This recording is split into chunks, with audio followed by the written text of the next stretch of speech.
Samyukta, can you please say something about yourself? Sure, sir. Hello, sir, and hi all. Myself, Samyukta Sirpurapu. I'm from Hyderabad. I work as a financial analyst in Info Global Solutions from the past 6 years, 6 years of experience. I do work in a UK accounts payable as a financial analyst. Currently, I'm looking in forward for a more opportunities, so I just stepped into the SAP. Okay. Thank you for this opportunity. Okay. Venkatramana, say something about yourself. Hi sir, this is Venkatramana. I am from Andhra Pradesh. I have 4 years of experience in US mortgage currently, and I have completed my MBA in 2016. So currently I am looking for an opportunity on SAP FICO. So that's it, sir. Okay, great.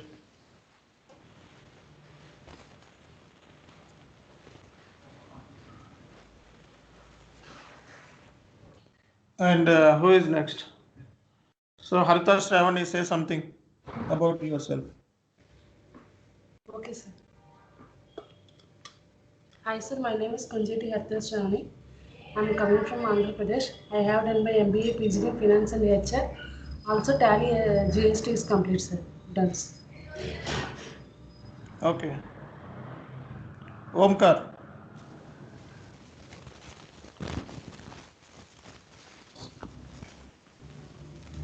Yeah, tell something about yourself.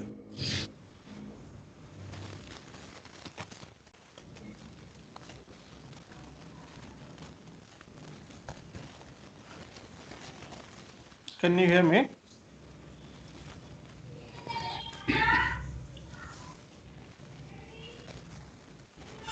Yeah, Vamsi Krishna, are you there? Yes, sir. Yes, sir.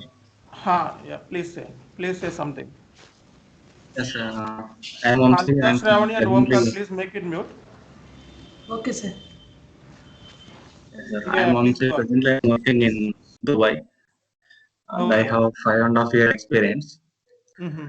And which in SAP only as end user. I'm working last Okay. 5.5 years. Okay. So my friend was suggested to you do that FICO and come to this developing side. So that I decided to come. Okay. Yes. Fine. Uh, why do you join in the SAP FICO? So do you know anything about SAP? Yes, sir. Okay. Say something. Mm.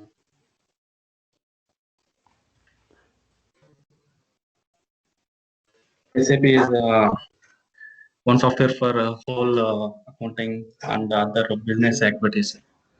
So it is included in the accounts activities, activities, sales and distribution activities. It's bringing the one place for execute the queries for any business decisions they have to use. Okay.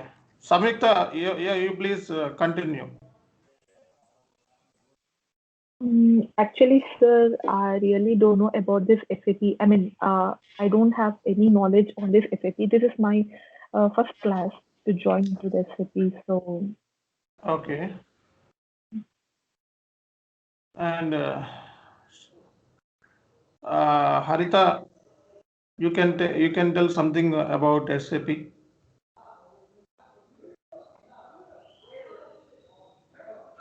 So what do you know? Actually, SAP is business development software, sir. Okay. Actually, I forgot, sir, some little bit. Okay.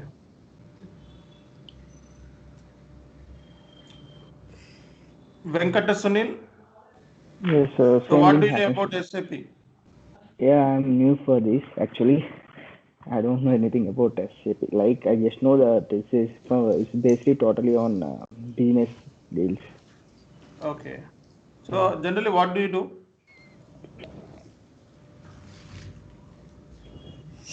Are you doing any job?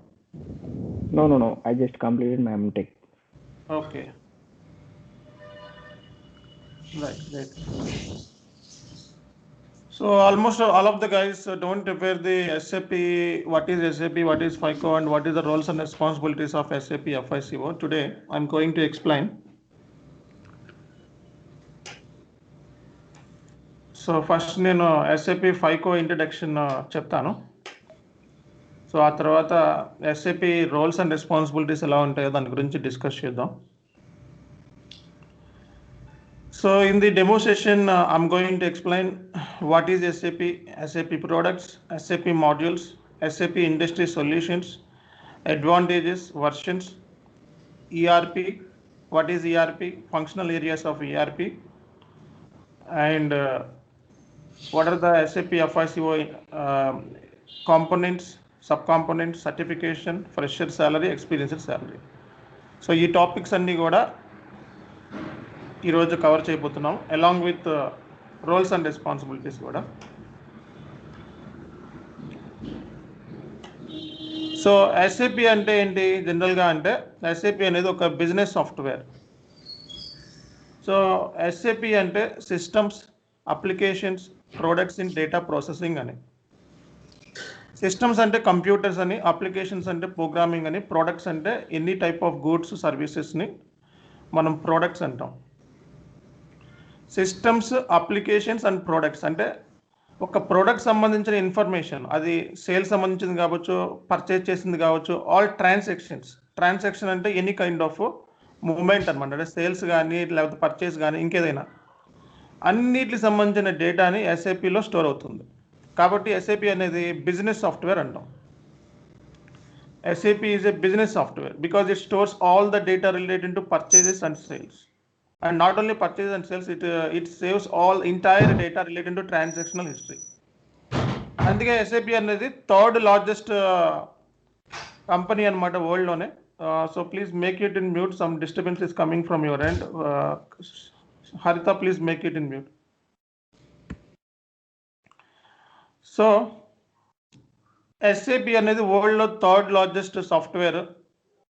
So SAP stands for systems, applications, products in data processing. అంటే ఇది కంప్లీట్గా డేటాని process చేస్తుంది. అంటే complete all data అనమాట, sales కానీ purchase కానీ any kind of data. SAP అనేది జర్మన్ మల్టీనేషనల్ సాఫ్ట్వేర్ కంపెనీ అనమాట. సో దీన్ని ఈఆర్పి సాఫ్ట్వేర్ అని కూడా అంటారు. సో ఈఆర్పి అంటే ఏంటి అనేది నెక్స్ట్ స్లైడ్లో నేను ఎక్స్ప్లెనేషన్ ఇస్తాను. జస్ట్ ఫర్ టైం బీయింగ్ మీరు ఈఆర్పి అంటే ఎస్ఏపి అనేది ఈఆర్పి సాఫ్ట్వేర్. అలాగే ఇది వరల్డ్లో థర్డ్ లార్జెస్ట్ కంపెనీ అనమాట. Next SAP stands for systems, applications and products in data processing. So ఎస్ఏపిని 5 IBM ఎంప్లాయీస్ని స్టార్ట్ చేశారు 1972లో విత్ 1 కస్టమర్. సో ఇప్పుడు అది మోర్ దాన్ 4 lakhs, ఇక్కడ 3 lakhs మెన్షన్ చేశాను, but more than 4 lakhs, 190 countries ఉంది, కానీ మోర్ దాన్ 200 కంట్రీస్. ఇది కొంచెం ఓల్డ్ స్లైడ్, సో 1 year బ్యాక్ది. సో 200 కంట్రీస్లో ఎస్ఏపి అనేది స్ప్రెడ్ అయ్యింది. 4 lakhs కస్టమర్స్ ఉన్నారు. ఓకే, 1972లో ఒక ఎంప్లాయీతో స్టార్ట్ అయిన కంపెనీ ఇప్పుడు 4 lakhs కస్టమర్స్ అయింది. 1 minute.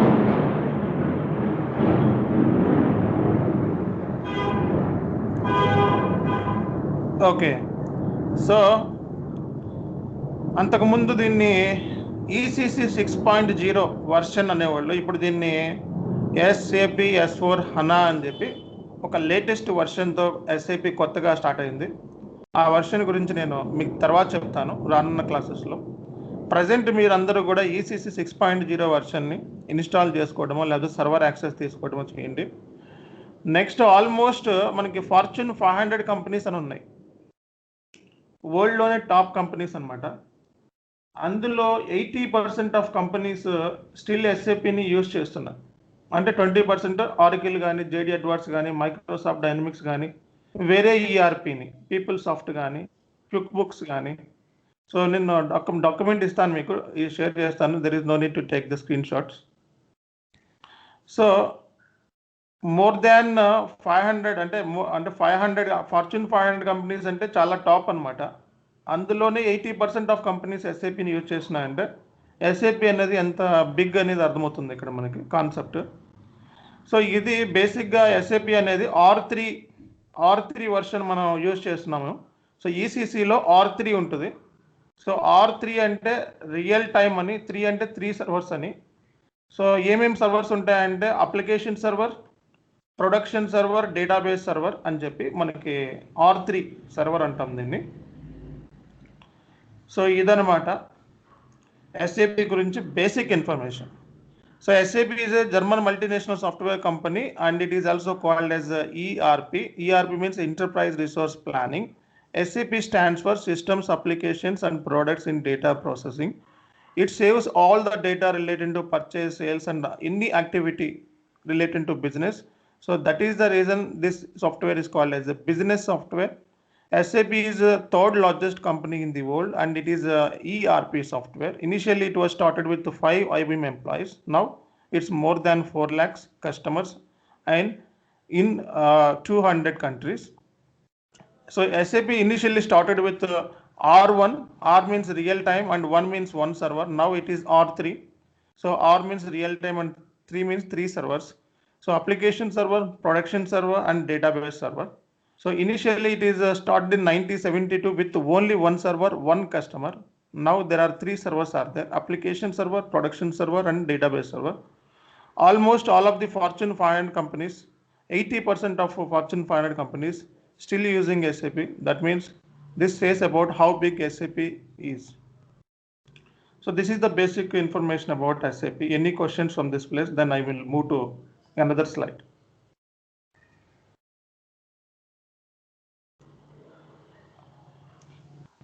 No, sir. Sir, can you please tell me what is this real time? Yeah, 3 servers I will Exactly what the term is real time. Real time. Real time is real time. So right now we are discussing real time. So servers are 3. One is application server, production server, database server. I will explain these servers later sessions. Okay, this is a little bit big concept. So ERP.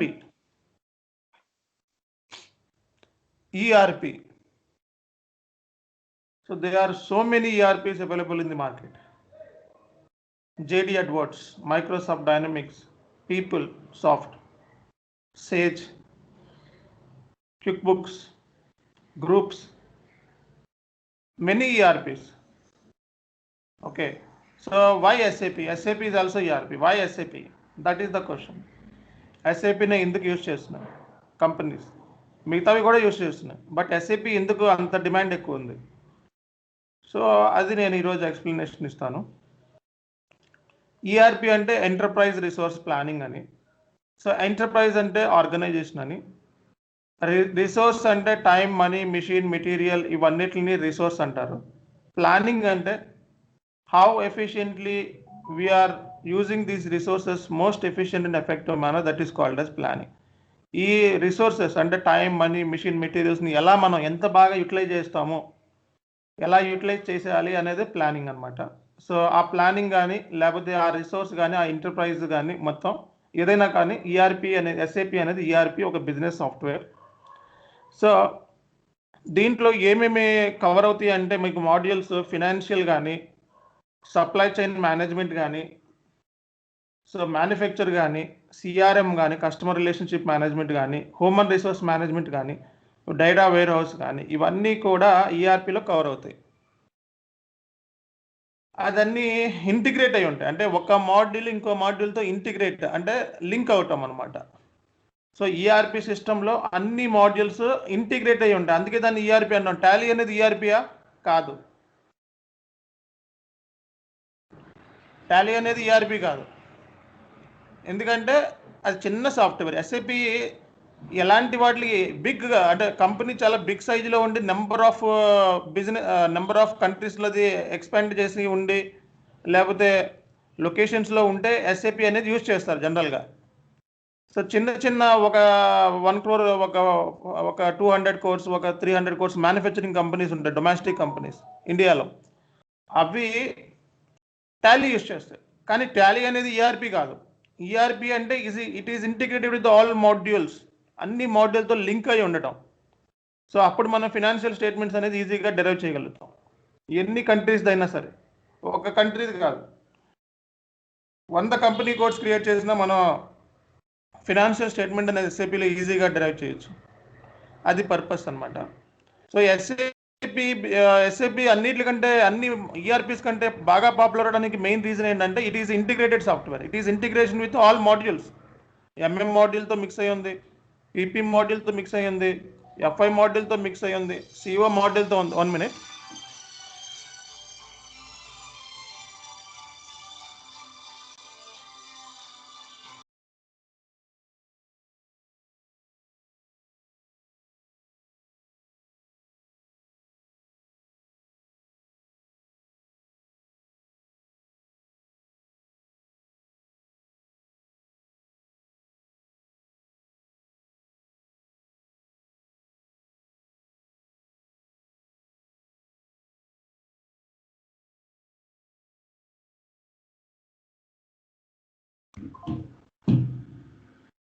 So ఇది జనరల్గా అనమాట. So ERP అంటే ఇక్కడ అన్ని మాడ్యూల్తోనూ link అయి ఉంటుంది అని. So అది కూడా ఏంటంటే ఎస్ఏపి అనేది బిజినెస్ సాఫ్ట్వేర్, అన్ని మాడ్యూల్తో లింక్ అయి ఉండాలి. లింక్ అంటే ఇక్కడ ఇంటిగ్రేషన్ అనాలి, లింక్ అనకూడదు. So SAP is integrated with all modules. So that is the reason financial statements we can derive easily. అది మెయిన్ పర్పస్ కింద మనం చెప్తామన్నమాట. ఓకే, సో ఈఆర్పి పర్పస్ కూడా అదే. So ERP is just like enterprise resource planning. Planning means how efficiently we are using our resources most efficient and effective manner. That is called as a planning. SAP software, SAP is a business software. It is integrated with the all modules so that we can derive the financial statements.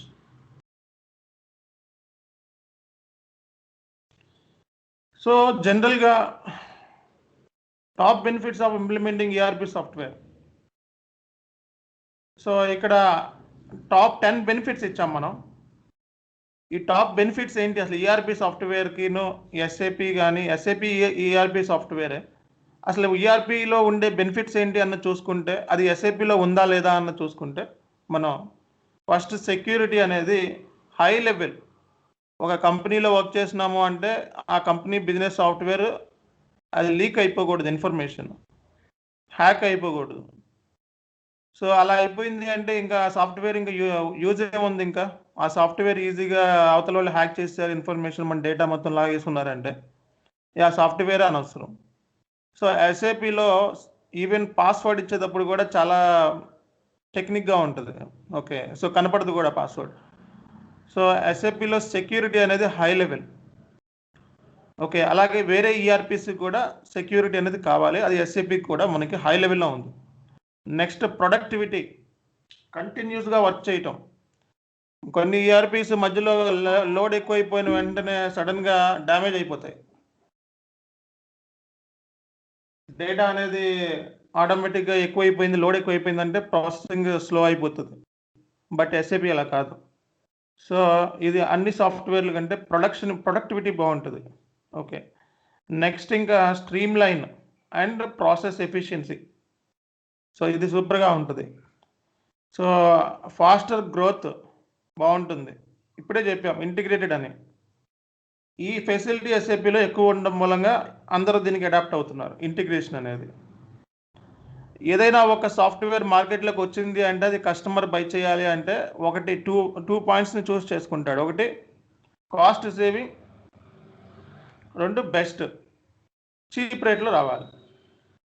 Okay, so మనకి best ఏదైతే ఉంది, best అంటే ఇక్కడ ఎలా చూస్ చేసుకుంటాం, మార్కెట్లో ఒక ERP వచ్చిందని ఎందుకు చూస్ చేసుకోవాలంటే మన కంపెనీ పాయింట్ ఆఫ్ వ్యూలో ఎస్ఏపి అనేది ఇంప్లిమెంట్ చేస్తే అది మనకి ఈజీ అవుతుందా, ప్రాసెస్ ఈజీ అవుతుందా, కాస్ట్ ఎంత అవుతుంది, సో అనేది ఫస్ట్ మనం చూసుకుంటాం. కాస్ట్ ఎంత అవుతుంది, కాస్ట్ ఎక్కువైతే ప్రోడక్ట్ని బై చేయడం కష్టం కదా.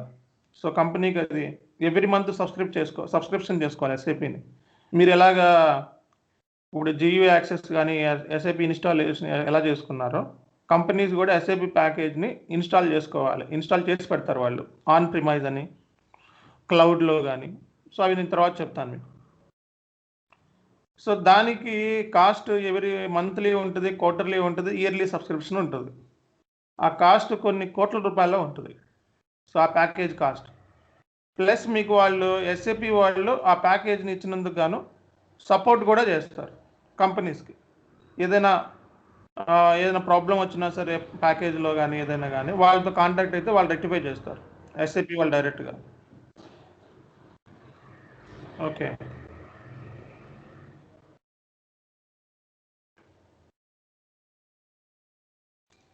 సో అది చాలా ఇంపార్టెంట్. నెక్స్ట్ ఏంటంటే someone is pinging me. So next ఏంటంటే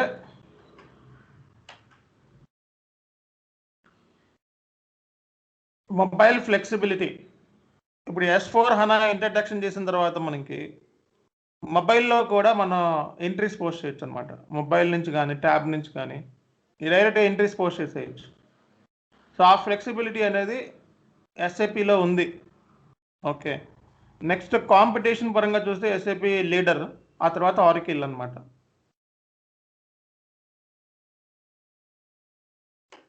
సో కస్టమర్ సర్వీస్ ఎస్ఏపి కరెక్ట్గా ఇస్తుంది.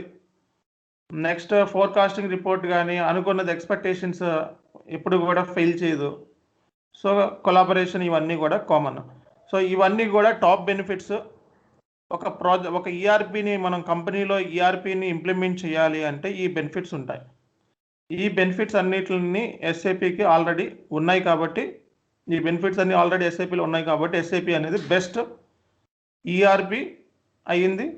సో బెస్ట్ సాఫ్ట్వేర్ అంటాం. సాఫ్ట్వేర్ అంటే ఇట్ ఈజ్ ఈఆర్పి అవటం. సాఫ్ట్వేర్ అంటే అది మామూలుగా అది వేరే టెర్మినాలజీ. ఇక్కడ ఈఆర్పి అంటే అది వేరే టెర్మినాలజీ. ఈఆర్పి అంటే ఇక్కడ మన పాయింట్ ఆఫ్ వ్యూలో ఈజ్ ఎ బిజినెస్ సాఫ్ట్వేర్ అనమాట. ఇది కంప్లీట్గా అన్ని మాడ్యూల్తో ఇంటిగ్రేట్ అయి ఉంటుందని చెప్పి.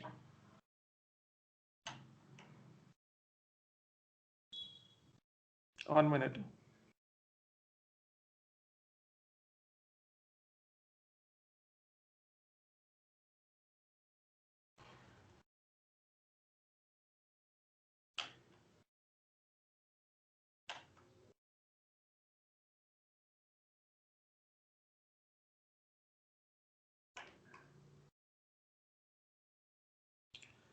ఓకే, సో ఇవి బెనిఫిట్స్ కింద మనం చెప్పుకుంటాము. సో ఇది టాప్ 10 బెనిఫిట్స్ ఇవన్నమాట.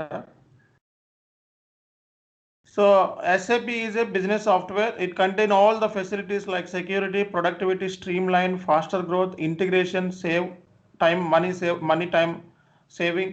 So mobile and flexibility, competition, collaboration, customer service, forecasting. These are all facilities are embedded in the SAP software. SAP is one kind of software. Okay, it's a business software. So SAP lo products em unnai. So these are all products anamata. SAP sambandhina products. S/4HANA is one product, CRM one product, ERP one product, PLM one product, SCM one product, SRM one product. So CRM అంటే customer relationship management అని, so PLM అంటే product life cycle management అని, supply chain management అని, supply relationship management అని, ఇలా మనకి ఇన్ని products ఉన్నాయి SAPలో. సో ఇవన్నీ SAP ప్రోడక్ట్స్ కింద మనం కన్సిడర్ చేయొచ్చు. ఇవన్నీ కూడా మిమ్మల్ని రియల్ టైంలో ఎవరు అడగరు. ఒక ఇంటర్వ్యూకి వెళ్తే ఈ క్వశ్చన్స్ ఏం అడగవు. ఇవి బేసిక్ ఒక సాఫ్ట్వేర్ గురించి తెలియాలి కాబట్టి ఈరోజు సెషన్ అసలు SAP సాఫ్ట్వేర్ అంటే ఏంటి, FICO అంటే ఏంటి, FICO రోల్స్ ఏంటి అన్నది డిస్కస్ చేస్తున్నాం. ఇవన్నీ కూడా ఇంటర్వ్యూ పాయింట్ ఆఫ్ వ్యూలో పనికిరావు. బట్ ఎవరైనా మనల్ని మినిమం అడిగినప్పుడు అట్లీస్ట్ మనం SAP గురించి ఒక 10 minutes 15 minutes చెప్పగలగాలి కాబట్టి ఈ పాయింట్స్ అన్నిటిని మీకు ఎక్స్ప్లెనేషన్ ఇవ్వడం జరుగుతుంది. SAPలో ఏ మాడ్యూల్స్ ఉన్నాయి? SAPలో FI మాడ్యూల్ ఉంది, CO మాడ్యూల్ ఉంది, SD మాడ్యూల్ ఉంది, MM మాడ్యూల్ ఉంది, PP మాడ్యూల్ ఉంది, QM ఉంది, PS ప్రాజెక్ట్ సిస్టమ్ ఉంది, ప్లాంట్ మెయింటెనెన్స్, HR. ఇవన్నీ మాడ్యూల్ కూడా SAPలో ఫంక్షనల్ మాడ్యూల్స్ అంటారు. సో మనకి difference between functional and technical modules అంటే, ఫంక్షనల్ అంటే మనం కంప్లీట్గా అకౌంట్స్ ఫైనాన్స్ బ్యాక్గ్రౌండ్ మీద నాలెడ్జ్ ఉంది మనకి. ఓకే, సో లేదా బేసిక్గా మీకు మెటీరియల్ మేనేజ్మెంట్ ఉంటే కోర్స్ చేయొచ్చు. ఫైనాన్స్ అండ్ అకౌంట్స్ కంట్రోలింగ్ మీద కాస్టింగ్ మీద నాలెడ్జ్ ఉంటే FICO చేయొచ్చు. హెచ్ఆర్, సో హెచ్ఆర్ సంబంధించి మీకు నాలెడ్జ్ ఉంటే హెచ్ఆర్ కోర్స్ చేయొచ్చు. అలా అన్నీ కూడా ఇచ్చారు. బట్ FICO అనేది అన్నిటికంటే టాప్ అనమాట, best. Next next SD. Okay, ఇవి ఎప్పుడు డిమాండ్ ఉంటుంది. సో FICO అనేది నేర్చుకుంటే SD ఫ్రీ అనమాట. అంటే FICO నేర్చుకుంటే ఇవన్నీ కూడా నేర్చుకోవాల్సి వస్తుంది, కూడా SD కూడా. సో అందుకే మనకి డిమాండ్ ఎక్కువ. సో ఇవన్నీ ఫంక్షనల్గా, అంటే టెక్నికల్గా కాదు, ఫంక్షనల్ మాడ్యూల్స్ అంటాం. Department, so when ever I say functional, that means department. Department అంటే ఏముంటుందో, కంపెనీలో సేల్స్ డిపార్ట్మెంట్ ఉంటుంది, HR డిపార్ట్మెంట్ ఉంటుంది, ప్రొడక్షన్ ప్లానింగ్ డిపార్ట్మెంట్ ఉంటుంది, మ్యానుఫ్యాక్చరింగ్ డిపార్ట్మెంట్ ఉంటుంది, ఫైనాన్స్ డిపార్ట్మెంట్ ఉంటుంది. సో అన్ని డిపార్ట్మెంట్ ఒక మాడ్యూల్ లాగా క్రియేట్ చేశారు ఇక్కడ. కంట్రోలింగ్ ఒక డిపార్ట్మెంట్, అంటే కాస్ట్ కంట్రోలింగ్ అని. ఇవన్నీ కూడా ఫంక్షనల్ మాడ్యూల్స్. టెక్నికల్ మాడ్యూల్స్ అంటే ఏంటి అంటే అబాప్, కోడింగ్ తెలిసి ఉండాలి. లాంగ్వేజెస్ C++, జావా, ఆ లాంగ్వేజ్ తెలిసి ఉండాలి. సో వాళ్ళు అబాపర్ కింద వెళ్తారు. లేదా బేసిస్, అది కూడా కొంచెం టెక్నికల్ మాడ్యూలే. సెక్యూరిటీ, SAP సెక్యూరిటీ అంటే యాక్సెస్లు ఇవ్వటము, ఇవన్నీ అథెంటికేషన్ చెక్ చేయటం, ఇలాంటి, అది కూడా ఒక మాడ్యూలే. So BI, business intelligence, data warehouse. So మొత్తం డేటా అంతా రిట్రైవ్ చేసుకోవడం, ఎక్స్ట్రాక్ట్ చేసుకోవడం, డేటా మొత్తం, అదొక మాడ్యూల్. సో ఇవన్నీ కూడా ఇంకా చాలా మాడ్యూల్స్ ఉన్నాయి. బట్ అవన్నీ మాడ్యూల్స్ కన్నా మనకి డిమాండ్ ఎక్కువ ఉన్న module FICO. So technical module కన్నా డిమాండ్ ఉన్న మాడ్యూల్ FICO. సో టెక్నికల్ అంటే ఇక్కడ మనకి అబాప్, కోడింగ్, ఈ కోడింగ్ చేస్తూ ఉంటారు. సో మనకి మనకి ఈ C++, జావా, ఈ బీటెక్ చదివిన స్టూడెంట్స్ వాళ్ళు కూడా ఫైనాన్స్లోకి వస్తూ ఉంటారు, FICO తీసుకుంటూ ఉంటారు. BSc, bachelor of science, so ఇవి చదివినా కూడా చాలా మంది FICOలోకి వస్తూ ఉంటారు. బట్ ఏంటంటే మినిమం బేసిక్స్ FICOలో బేసిక్స్ ఉంటాయి. అకౌంట్స్, ఫైనాన్స్, కాస్టింగ్ మీద నాలెడ్జ్ ఉండాలి. ఆ నాలెడ్జ్ సంబంధించి నేను మీకు ఇన్ కేస్ ఫైనాన్స్ దీనికి సంబంధించిన వాళ్ళు కాకపోతే, అంటే కామర్స్ స్టూడెంట్స్ కనుక కాకపోతే, సైన్స్ స్టూడెంట్స్ అయినా సరే నేను సజెస్ట్ చేస్తాను. ఆ వీడియోస్ ఉన్నాయి, ఆ వీడియోస్ చూస్తే ఆల్మోస్ట్ మీకు అర్థమవుతాయి. సో ఇది SAP మాడ్యూల్స్ అనమాట. సో ఇక్కడ R3 అంటే రియల్ టైమ్ అని, 3 అంటే సర్వర్స్ అని, 3 సర్వర్స్ అని. So real time meaning real టైమే, దానికి ఇంకా వేరే ఏమీ లేదు. 3 సర్వర్స్ అంటే చెప్పాను ఇందాక. అదే అబాప్లో అయితే 4 సర్వర్స్ ఉంటాయి. సో మనకి అబాప్ గురించి అవసరం లేదు, ఎందుకంటే మనం టెక్నికల్ పీపుల్ కాదు, only functional consultants. So techno functional consultants కూడా ఉంటారు. అంటే టెక్నో ఫంక్షనల్ అంటే వాళ్ళు అబాప్ గురించి తెలుసు, అంటే లాంగ్వేజెస్, కోడింగ్ మొత్తం అన్నీ తెలుసు. అట్ ది సేమ్ టైం ఫంక్షనల్గా కూడా తెలుసు, అంటే అకౌంట్స్ అండ్ ఫినాన్స్ సంబంధించి ఏరియాస్, కాన్ఫిగరేషన్స్, ఇవన్నీ కూడా తెలుసు. సో వాళ్ళకి హై లెవెల్లో డిమాండ్ ఉంటుంది బయట మార్కెట్లో. ఒక 1 lakh 2 lakhs మనకంటే ఎక్కువ ఉండొచ్చు, ఎందుకంటే వాళ్ళు మేధావులు కాబట్టి, రెండు తెలుసు కాబట్టి. మనకేంటి FICO తెలుసు, బట్ టెక్నికల్గా తెలియదు, దానికి వేరే మాడ్యూల్ ఉంది, వేరే పీపుల్ తీసుకుంటారు దానికి. అది కూడా చేయగలను అనుకుంటే చేయొచ్చు ఈ కోర్స్ తర్వాత. సో అబాప్ ట్రైనింగ్ తీసుకోవచ్చు. అది మీరు FICOనే ఒక ఓషన్, అబాప్లోకి వెళ్ళాలంటే ఇంకా అదొక పెద్ద ఓషన్. సో ముందు FICO గట్టిగా నేర్చుకున్న తర్వాత అప్పుడు అబాప్ గురించి, వాటి గురించి ఆలోచించండి. సో ఇది SAP మాడ్యూల్ సంబంధించి basic information. Any questions? Sir ఇది అసెట్ అకౌంటింగ్ ఉంది కదా సార్, ఇందులో ఓన్లీ అసెట్ రిలేటెడే మనం అకౌంటింగ్ మెయింటైన్ చేస్తామా, లేకపోతే everything which relates to the accounting of an organization? ఇక్కడ అసెట్ అకౌంటింగ్ అనేది అన్నెసెసరీగా యాడ్ చేశారు. ఇది మాడ్యూల్ కాదు, ఇది సబ్ మాడ్యూల్. ఓకే, ఈ అసెట్ అకౌంటింగ్ అనేది FIలోనే module, sub module. So asset అకౌంటింగ్లో ఏంటంటే మనకి ఫిక్స్డ్ అసెట్స్ ఉంటాయి. సో ఫిక్స్డ్ అసెట్స్ సంబంధించి మనం దానికి సంబంధించి డిప్రిసియేషన్ క్యాలిక్యులేట్ చేయడం కానీ, ఎంట్రీస్ పోస్ట్ చేయడం కానీ, రిటైర్మెంట్ కానీ, ఇవన్నీ కూడా ఇక్కడ చేస్తాం. Only Okay. Fixed assets. Only fixed assets. Okay.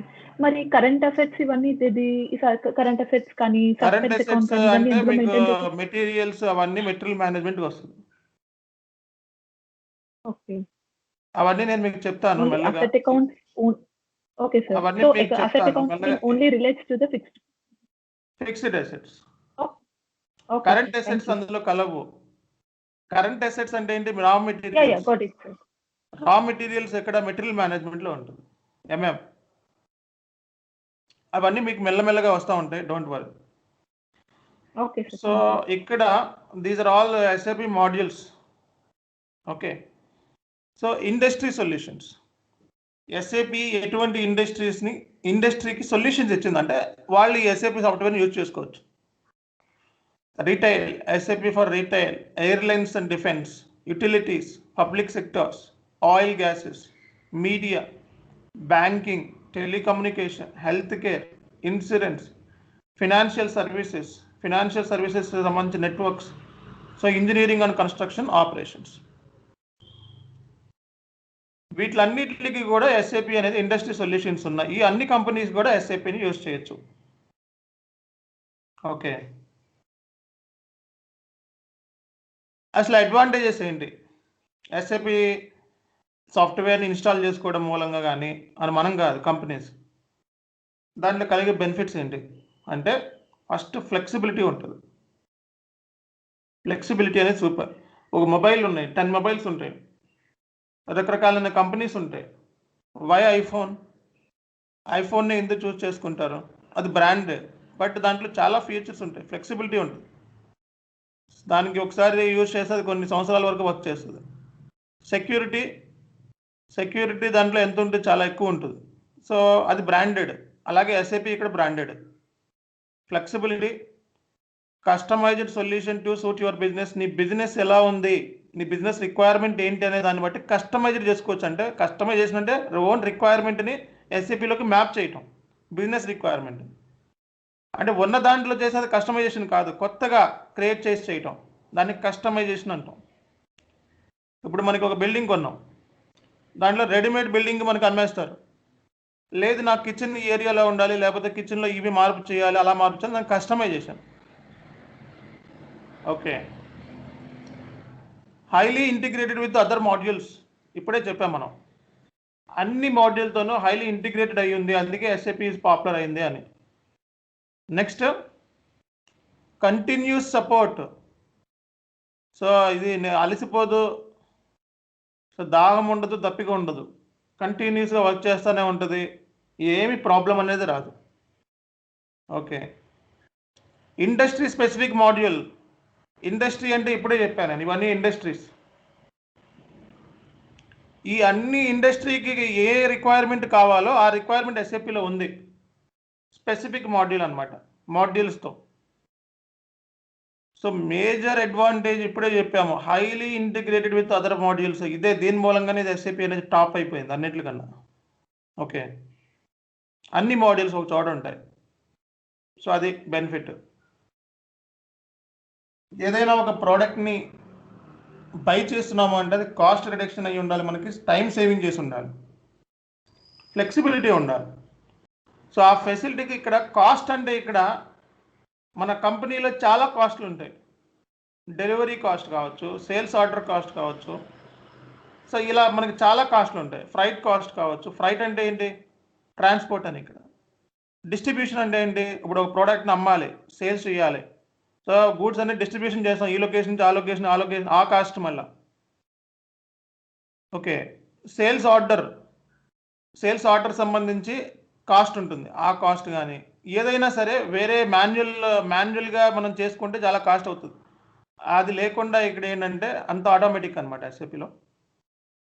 So ఇవన్నీ కూడా ఫర్దర్ అడ్వాంటేజెస్ కింద చెప్పచ్చు. ఇప్పటి వరకు ఎస్ఏపి ఏ వర్షన్స్ రిలీజ్ చేసింది? సో 1973లో R1 అంటే రియల్ టైమ్ అండ్ 1 అంటే 1 సర్వర్. 1973లో ఓన్లీ 1 సర్వరే ఉంది అప్పుడు. సో ఈ సర్వర్స్ ఏంటి అనేది కూడా నేను లేటెస్ట్ సెషన్లో ఉంటాయి క్లాసెస్ సెపరేట్గా. సో ఇది 1973 నుంచి తర్వాత మెల్లగా 1979లో మళ్ళీ R2 2 సర్వర్లతో స్టార్ట్ అయింది. ఓకే, తర్వాత మళ్ళీ 3 టైర్ ఆర్కిటెక్చర్ అయిపోయింది ఇక్కడ. ఇప్పుడు 1992 వరకు ఓన్లీ 2 సర్వర్సే ఉండేవి. బట్ 92 నుంచి జూలై 92 నుంచి 3 సర్వర్స్. అప్పటి నుంచి నిరంతరంగా మనకి SAP 3 సర్వర్స్తోనే కంటిన్యూ అవుతూ వచ్చింది. ఓకే, తర్వాత మనకి హనా అనే కాన్సెప్ట్ని రిలీజ్ చేశారు. అంటే ACC 6.0 SAP FICO is a old version. ఇది 2030 వరకు కూడా కంపెనీస్ని యూజ్ చేస్తాయి ఈ వర్షన్ని. 2030 తర్వాత S4 హనాలోకి కంపెనీస్ మూవ్ అయిపోతాయి. ఇంకా 30 తర్వాత ECC అబ్సల్యూట్ అయిపోతుంది, అంటే ఇంకా ఉండదు. ఓకే, దానికి దీనికి డిఫరెన్స్ పెద్ద ఏమీ లేదు. సో డిఫరెన్స్ కొంచెమే. సో ECC చదవకుండా డైరెక్ట్గా S4 హనాలోకి వెళ్ళిపోతాను అంటే అర్థం కాదు. సో అందుకే ECC నేర్చుకోవాలి ఫస్ట్, ఆ తర్వాత హనా నేర్చుకోవాలి. ECCలోనే 70 to 80% జాబ్స్ మనకు ఉన్నాయి మార్కెట్లో, రైట్? సో ఇది 2030 వరకు ఉంటుంది. 2040 వరకు హనా ఉంటుంది. ఆ తర్వాత మళ్ళీ ఉండొచ్చు, తర్వాత మళ్ళీ వేరే కొత్త సాఫ్ట్వేర్ ఇవ్వచ్చు, చెప్పలేం. అంటే దాంట్లోనే మోడిఫికేషన్స్. SAP ఎవ్రీ ఇయర్ కొత్తగా ప్యాకేజ్ని రిలీజ్ చేస్తుంది, వర్షన్స్ రిలీజ్. అంటే ఇప్పుడు మనకి రోబో సినిమా ఉంటే రోబో 1.0 ఎలాగో 2.0 ఎలా వచ్చిందో సేమ్ అదే కదా రోబో సేమ్, బట్ కొంచెం ఎడిషనల్ ఫీచర్స్ వచ్చింది. ఇక్కడ కూడా SAP ఏమాత్రం కస్టమర్కి ఈజీగా ఇవ్వడానికి ట్రై చేస్తుంది. అంటే కాంప్లికేట్ చేస్తే SAP సాఫ్ట్వేర్ని ఎవడు బై చేస్తాడు? బాబు అది మాకు ట్రైనీస్కి చాలా కాస్ట్ అవుతుంది, మేము రాము, మేము అంత పెట్టుకోలేము, మా వల్ల కాదంటారు. కంపెనీస్ కొనవు ఆ సాఫ్ట్వేర్ని.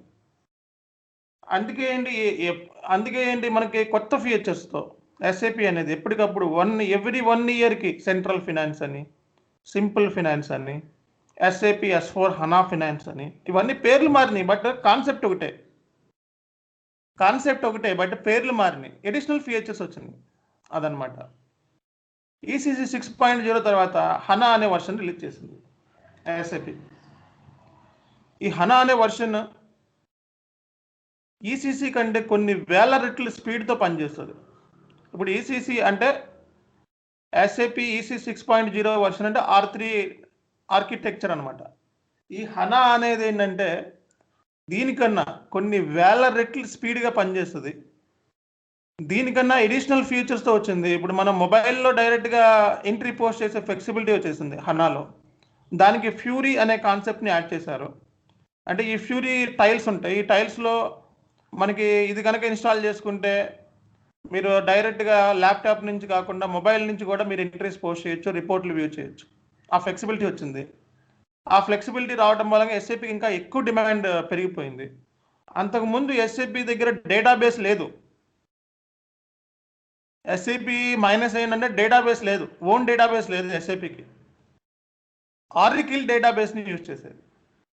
అంటే డేటాబేస్ అంటే ఇక్కడ డేటా సేవింగ్ అనమాట. ఆల్ ట్రాన్సాక్షన్స్ అన్ని ఒక బకెట్లో ఎలా పడేస్తామో ఇప్పుడు అలాగా డేటా మొత్తం అంతా డేటా స్టోరింగ్ అవ్వాలి అంటే ఒక డేటాబేస్ కావాలి మనకి. అందుకే SAP's డేటాబేస్ సాఫ్ట్వేర్. బట్ SAPకి ఓన్ డేటాబేస్ లేదు అంతకుముందు, ఎప్పుడు మొన్నటి వరకు హనా రిలీజ్ చేయకముందు ఆరికిల్ని యూజ్ చేసేది. ఆరికిల్ ఈజ్ ఎ డేటాబేస్, కానీ అది కూడా ERPయే. ఆరికిల్ ఏం తక్కువదేం కాదు. బట్ ఆ డేటాబేస్ కోసము SAP దగ్గర ఆ ఆరికిల్ వాడిది డేటాబేస్ని యూజ్ చేసుకునేది. తర్వాత ఏం జరిగింది, SAP వేరే వాళ్ళ మీద థర్డ్ పార్టీ మీద డిపెండ్ అవుతున్నాం. మనకు మార్కెట్లో మనకంటే ఆరికిల్ ముందుకెళ్ళిపోయే ఛాన్సెస్ ఉన్నాయి అని చెప్పి, ఆరికిల్ ఒరాకిల్ ఏదన్నా అనొచ్చు. సో ముందుకెళ్ళిపోయే ఛాన్స్ ఉంది కాబట్టి SAP అనేది ఓన్ డేటాబేస్ కావాలి. SAPకి ఓన్ డేటాబేస్ కావాలి కాబట్టి ఈ ఆరికిల్ అనే డేటాని పక్కన పడేసి SAPనే ఓన్గా సొంతంగా ఒక డేటాబేస్ని పట్టుకొచ్చింది. దాన్నే హనా అంటాం. హనా ఈజ్ ఎ డేటాబేస్. ఓకే, దాని గురించి నెక్స్ట్ సెషన్స్లో మనం డిస్కస్ చేస్తాం, లేటర్ సెషన్స్లో ఫర్దర్గా. ముందు ECC నేర్చుకున్న తర్వాత ఆ పాయింట్ ఆఫ్ వ్యూలో నేను తర్వాత వెళ్తాను. జస్ట్ ఇక్కడ వర్షన్స్ గురించి వచ్చింది కాబట్టి అంటే every year latest version release చేస్తూ ఉంటుంది. అలా వచ్చిందని 1909 తీసుకొని రెజ్యూమ్లో పెట్టేయరు. ఈ నెలలో 1909 వర్షన్ రిలీజ్ అయింది S4 HANA 1909 అనుకుందాం. అది తీసుకెళ్ళి మీ రెజ్యూమ్లో నేర్చేసుకున్నారు, అది తీసుకెళ్ళి మీ రెజ్యూమ్లో పెట్టేసేస్తే మీ రెజ్యూమ్ సెలెక్ట్ కాదు. అదేంటి ఫ్యూచర్లో ఉపయోగపడుతుంది. ఫ్యూచర్లో అంటే 1, 2, 3 కంపెనీస్ దాంట్లో ఫాలో అయినప్పుడు అప్పుడు మిమ్మల్ని పిలుస్తారు. అది కూడా మీకు ఎక్స్పీరియన్స్ ఉంటేనే, నేర్చుకుంటే కాదు. సో నేర్చుకున్నాము అన్నప్పుడు మనం నేర్చుకుంటున్నాం కాదు, మీకు ఎక్స్పీరియన్స్ ఉంది అని ప్రూవ్ చేసుకోవాలి. సార్ నేను ఇలా కోచింగ్ తీసుకున్నాను, సర్టిఫికేషన్ ఇచ్చాను, అది సర్టిఫికేషన్ తీసుకెళ్ళి ఇంటర్వ్యూకి వెళ్ళి చూపిస్తే మిమ్మల్ని ఫస్ట్ రౌండ్లోనే కూర్చోబెట్టేస్తారు, వెళ్ళిపోమంటారు. సో మీరు ఎక్స్పీరియన్స్ ఉందని ప్రూవ్ చేసుకోవాలి, అంతేగాని సర్టిఫికేషన్స్ అవి తీసుకెళ్ళి చూపిస్తే ఉపయోగం ఉండదు. సో 3.5 years నుంచి 4 years ఎక్స్పీరియన్స్ మీకు ఎస్ఏపిలో పెట్టుకొని వెళ్ళాలి మీరు. లేకపోతే ఒకవేళ ఉంటే అంటే వేరే అకౌంట్స్ అండ్ ఫినాన్స్ బ్యాక్గ్రౌండ్ ఉంటే మీది కనుక ఉంటే ఏంటి అన్నది నెక్స్ట్ సెషన్స్లో చెప్తాను, ఎలా చేయాలి ఏంటి అన్నది రెజ్యూమే సెషన్ తర్వాత. సో ఇది 1909 latest version S4 HANA finance, ఇప్పుడు ప్రజెంట్ రన్ అవుతున్న వర్షన్. కన్ఫ్యూజ్ అవ్వాల్సిన అవసరం లేదు. SAP EC 6.0 అనేది ఓల్డ్ వర్షన్. ఎప్పటి నుంచి ఉంది అంటే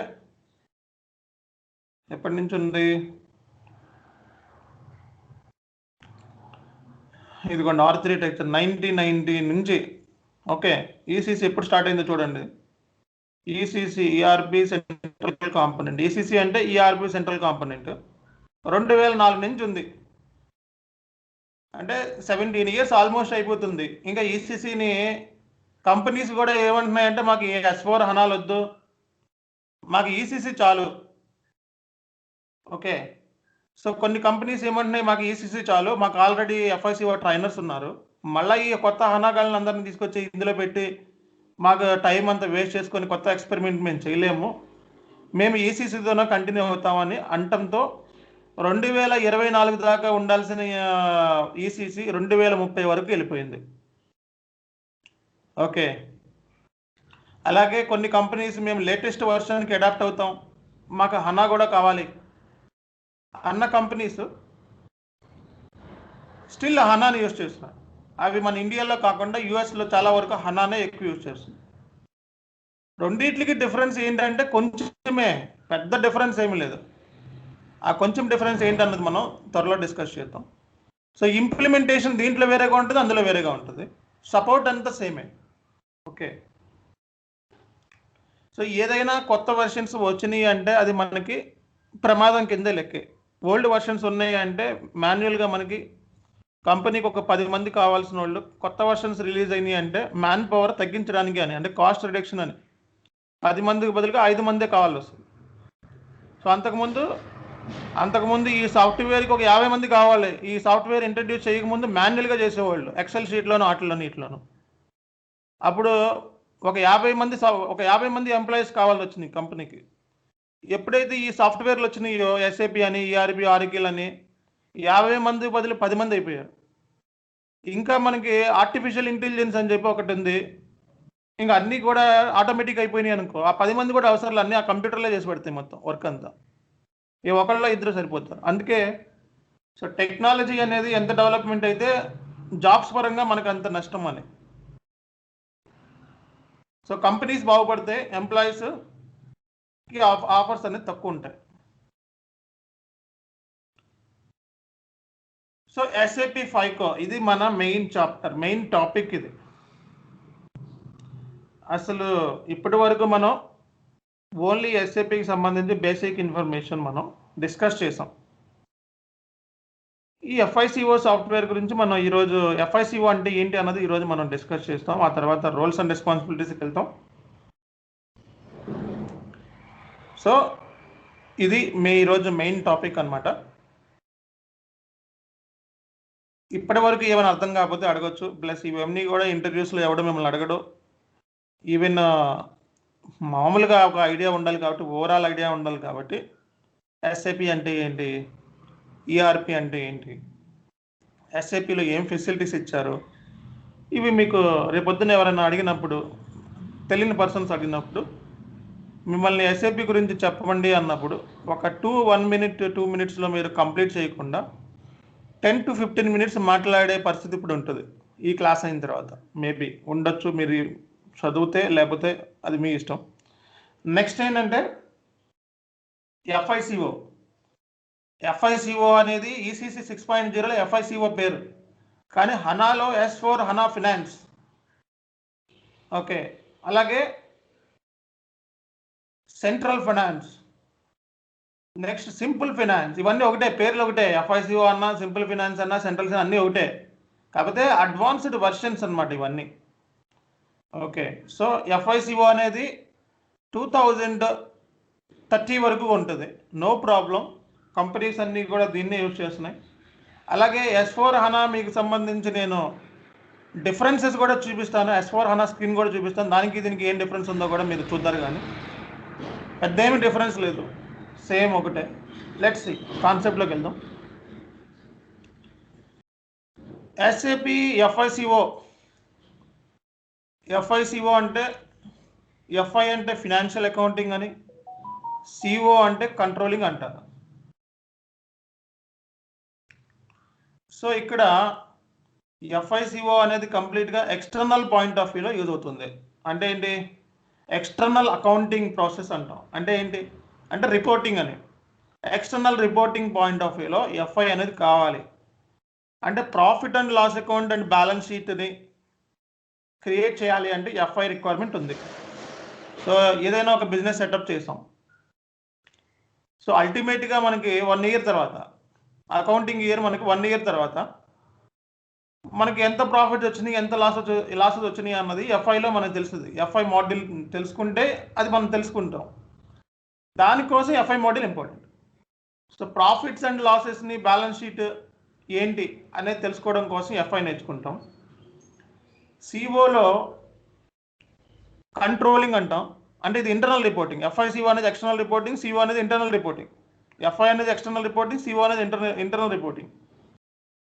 ఇక్కడ ఇంటర్నల్ రిపోర్టింగ్ అంటే కాస్ట్ రిడక్షన్, కాస్ట్ని ఎలా తగ్గించాలి. సో కాస్ట్ని ఎలా తగ్గించాలంటే కొన్ని కంపెనీస్ టీలు, చాయ్లు కూడా బంద్ చేసేస్తూ ఉంటాయి ఒక 10 రోజులకి, 15 రోజులకి. ఏసీలు ఆఫ్ చేసేస్తూ ఉంటాయి. మ్యాన్ పవర్ని తగ్గించేస్తూ ఉంటాయి కరోనా పేరుతో. సో ఇక్కడ మనకి కాస్ట్ రిడక్షన్ అనేది ప్లానింగ్ అనమాట. ఇట్స్ ఎ ప్లానింగ్, కంట్రోలింగ్ అనమాట. అదొక ప్లానింగ్. అంటే కాస్ట్ని తగ్గించడం అనేది ఒక ఆర్ట్ కంపెనీకి. లెట్స్ సే ఒక ప్రోడక్ట్ తయారు చేయాలి, ఒక చైర్ అనే ప్రోడక్ట్ తయారు చేయాలి. ఆ చైర్ అనే ప్రోడక్ట్ తయారు చేయడానికి ఫస్ట్ ఒక శుద్ధ లాంటి రా మెటీరియల్ కావాలి, ప్లాస్టిక్. ఆ శుద్ధని మళ్ళీ మామూలుగా ఫినిష్డ్ గూడ్స్గా మార్చడానికి లేబర్ కావాలి. మళ్ళీ దాంట్లోనే డిఫరెంట్ మాడిఫికేషన్ చేయడానికి డిఫరెంట్ వెండర్స్ని మనం అప్రోచ్ అవ్వాలి. వాళ్ళు ఏం వెండర్స్ అంటే ఇక్కడ సప్లై చేసేవాడని. సో అంటే సబ్ కాంట్రాక్టర్స్ కూడా ఉంటారు మళ్ళీ అందులో. సో అంటే ఫైనల్గా మళ్ళీ దాన్ని రా మెటీరియల్ని పూర్తయిన తర్వాత మళ్ళీ వేర్ హౌస్లో పంపించాలి. వేర్ హౌస్ నుంచి మళ్ళీ కస్టమర్కి గూడ్స్ని సప్లై చేయాలి. డిస్ట్రిబ్యూషన్ కాస్ట్ అవుతుంది అక్కడ. అంటే ఇన్ని కాస్ట్లు ఉన్నాయి మనకి రా మెటీరియల్గా. అంటే సో రా మెటీరియల్ పర్చేస్ చేసిన కాడి నుంచి ఒక ఫినిష్డ్ ప్రోడక్ట్ కింద మార్చడానికి ఎంత కాస్ట్ అవుతుంది. ఫైనల్గా ఒక ప్రోడక్ట్ కాస్ట్ ఎంత? చైర్ అనే ప్రోడక్ట్ కాస్ట్ 500 రూపీస్. సో ఈ 500 రూపీస్లో ప్రాఫిట్ ఎంత? సో 450 రూపీస్ జనరల్గా అయిందనుకుందాం, అన్ని కాస్ట్లు కలుపుకొని. ఒక 50 rupees profit. So cost per unit ఎంత ఇక్కడ అంటే 500 రూపీస్. సో ప్రాఫిట్ ఎంత అంటే 50 రూపీస్. కాస్ట్ ఎంత అంటే 450 రూపీస్. అంటే ఏంటి ఇక్కడ ఆ కాస్ట్లు ఎన్ని రకాలైన కాస్ట్లు ఉన్నాయి? చాలా రకాలైన కాస్ట్లు ఉన్నాయి. మళ్ళీ పర్చేజ్ చేసిన కాస్ట్ ఉండొచ్చు, లేబర్ కాస్ట్ ఉండొచ్చు. దాన్నే మనం ఇక్కడ ప్రిలిమినరీ కాస్ట్లు అంటాం. Overheads, indirect cost, direct cost, indirect కాస్ట్లు అని చాలా కాస్ట్లు ఉంటాయి మళ్ళీ అందులో. సో అంటే ఫైనల్గా ఒక ప్రోడక్ట్ అవ్వడానికి ఇంత కాస్ట్ అయితే ఉంది. ఓకే, సో ఇప్పుడు నేను 500 రూపీస్ ఉన్న ప్రోడక్ట్ని ఏ కంపెనీ అయినా ఏం చేస్తుంది? 600 ప్రాఫిట్స్ కోసం అమ్ముతుంది ఏదైనా సరే. ఇప్పుడు ఒక కంపెనీ స్టార్ట్ చేసామంటే నీ పర్పస్ ఏంటి? బిజినెస్ స్టార్ట్ చేసామంటే ప్రాఫిట్స్ కోసమే స్టార్ట్ చేస్తాం, కానీ లాసెస్ కోసం ఎవడో చేయడు, అంతేనా? సో నా ప్రోడక్ట్ని సేల్ కోసం చేయాలి, నేను సేల్ చేయాలి ఎట్లాగైనా సరే. సో సేల్ చేయాలంటే ఫస్ట్ నీ ప్రోడక్ట్లో ఏముండాలి, క్వాలిటీ ఉండాలి, ఫస్ట్ కాస్ట్ అనేది తక్కువ ఉండాలి, లేదా మిడిల్గా ఉన్నా పర్లేదు, హై లెవెల్లో ఉన్నా పర్లేదు, బట్ క్వాలిటీ అనేది ఇంపార్టెంట్. క్వాలిటీ లెస్ ప్రోడక్ట్స్ తయారు చేసి ఎవడుకుంటాడు, ఎవడో కొనిన తర్వాత కూడా మనం తిట్టుకుంటారు. అది కంట్రోలింగ్లో మనం ఏం నేర్చుకుంటామంటే ఒక కాస్ట్ తగ్గించడానికి కావాల్సిన యాక్టివిటీస్ ఏంటి, ఒక ప్రోడక్ట్ తయారు చేయడానికి కావాల్సిన ఇంగ్రీడియంట్స్ ఏంటి, రా మెటీరియల్ కానీ లేబర్ కానీ ఇవన్నీ ఒక పార్ట్ అనమాట. అవన్నీ నేర్చుకుంటాం.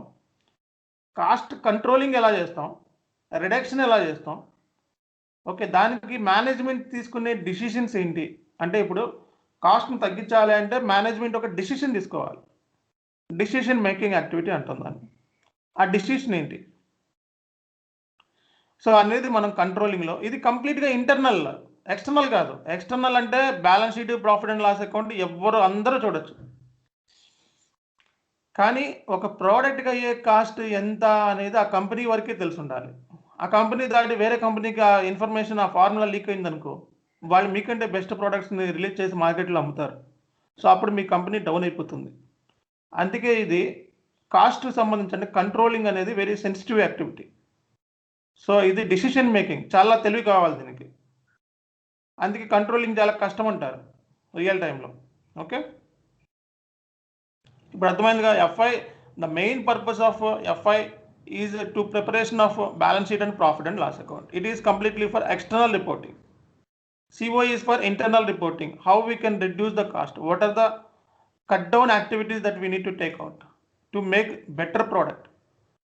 Okay, so what is the direct cost, indirect cost, sales and distribution cost, factory cost, administration cost. These are all costs we need to analyze in the CO area. So accounting lo manaki two types of accounting unnai: financial accounting, managerial accounting. Financial accounting అంటే external users అంటే ఎవరు, investors, creditors, customers, taxing authorities, వీళ్ళందరూ కూడా external users, వీళ్ళందరూ కూడా. So managerial అకౌంటింగ్లో management and employees ఉంటారు. Okay, so ఇక్కడ ఇప్పుడు ఒక క్రెడిటార్ అంటే ఎవరు, మనకి ఒక గూడ్స్ సప్లై చేసేవాడు కానీ, ఒక సర్వీస్ ప్రొవైడ్ చేసేవాడు కానీ క్రెడిటార్స్ అంటాం. సో కంపెనీకి రా మెటీరియల్ కావాలంటే వాడు ప్రొవైడ్ చేస్తాడు, creditor. Supplier, he supplier. So కంపెనీకి సర్వీస్, ఇప్పుడు ల్యాప్టాప్స్ కావాలి, కంపెనీలో ఒక 100 ల్యాప్టాప్ కావాలి, ఓ క్రెడిటార్ని అప్రోచ్ అవుతాడు, సప్లయర్. ఓకే, సో వాడు ఒక మనకి గూడ్స్, అలాగే మనీ ఇస్తాడు కంపెనీకి డెట్ కింద. ఓకే, అలాగే కంపెనీకి కావాల్సిన రా మెటీరియల్ కానీ సర్వీసెస్ కానీ ప్రొవైడ్ చేసేవాడిని క్రెడిటార్స్ అంటాం. సో వాళ్ళు నీకు ఎందుకు ఇస్తారు అంటే నీ కంపెనీ ఫస్ట్ ప్రాఫిట్ అండ్ ప్రాఫిట్లో ఉండాలి. సో లాస్లో ఉంటే వాడు ఎవడిస్తాడు, ఎవడు. సో ఈ కంపెనీ ఇది డబ్బులు ఇచ్చే రకం కాదులే అని చెప్పి అసలు ముందు గూడ్సే ప్రొవైడ్ చేయడు. సో కంపెనీ మనకి బాగా పే చేస్తుంది అంటే మనం ఈజీగా మనం గూడ్స్ అన్ని వాడికి నమ్ముతాము, అన్నీ ప్రొవైడ్ చేస్తాం. సో అందుకే కంపెనీకి బాగా ఉంది అంటే ఫినాన్షియల్ స్టేట్మెంట్ అని. ఫినాన్షియల్ స్టేట్మెంట్స్ ఏంటి, profit and loss account, balance sheet. Balance sheet అంటే ఏంటి, మనకు ఆస్తులు ఎంత ఉన్నాయి, అప్పులు ఎంత ఉన్నాయి, అది దాని పర్పస్. బ్యాలెన్స్ షీట్ పర్పస్ ఏంటంటే financial position, status of the company. ఆ కంపెనీ స్టేటస్ చెప్పుద్ది, నా దగ్గర ఇంత ఆస్తులు ఉన్నాయి, ఇంత అప్పులు ఉన్నాయి. అప్పులు తక్కువ ఉండి ఆస్తులు ఎక్కువ ఉంటే ఎవడైనా ఇన్వెస్ట్ చేస్తాడు ఆ కంపెనీలో. అలాగే అప్పులు ఎక్కువైపోయి ఆస్తులు తక్కువ ఉంటే, అంటే అసెట్స్ అంటే ఆస్తులు అని ఇక్కడ, ఎవడు ఇన్వెస్ట్ చేస్తాడు, ఎవడు ఇన్వెస్ట్ చేయడు. లయబిలిటీస్ అంటే అప్పులు. లయబిలిటీస్ ఎక్కువ ఉంటే ఆ కంపెనీని దండం పెట్టి, బాబు నీ కంపెనీకి నీకు దండం అని చెప్పి ఇచ్చేది కూడా ఎవడు. సో అదనమాట. సో బ్యాలెన్స్ షీట్ అంటే ఏంటి, ఒక ఫార్మేట్. మీరు ఒకసారి ఈరోజు గూగుల్లోకి వెళ్ళి బ్యాలెన్స్ షీట్ అని చెప్పి కొట్టండి. సో అందులోకి వెళ్ళి ఇమేజెస్లోకి వెళ్ళి ఒకసారి బ్యాలెన్స్ షీట్ చూసుకోండి, ఏమేమి ఐటమ్స్ ఉంటాయి. Next profit and loss account అని కొట్టండి, ఒక ఇమేజెస్ ఉంటాయి. అంటే ఇలాగా జస్ట్ చూపిస్తున్నాను, మీరు బేసిక్గా అకౌంట్ బ్యాక్గ్రౌండ్ కాదు కాబట్టి చెప్తున్నాను. సో బ్యాలెన్స్ షీట్,